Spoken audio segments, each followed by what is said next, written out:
Alden Richards tinuturuang mag-drive si Kathryn Bernardo. Ayon sa latest showbiz chismis ang ating Saint Patron of Chismis na si Papa OG Diaz, may nakapagsabi daw umano sa kanya na itong si Alden ay puspusan ang pagtuturo kay Kathryn na mag-drive. Wow!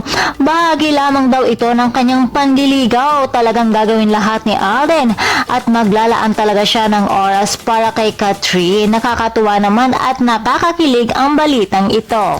Samantala, kung tayo ay kinikilig sa tambalang cat, then aba, hindi rin may iwasan na meron pa ring bashers at haters. Ayon sa kanila ay ginagamit lamang daw ni Alden itong si Kathryn, subalit ipinagtanggol naman siya ni Papa OG.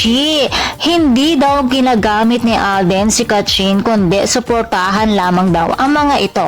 Marahil ang iba ay may ayaw sa cat, then ay iyong mga fans na hanggang ngayon ay gusto pa rin na si Daniel Padilla ang makatuluyan ni Kathryn. Actually, para sa akin sa totoo lamang ay kahit naman sino sa dalawa ang makatuluyan ni Kathryn ay okay lamang dahil pareho namang mabubuting tao sina Alden at Daniel.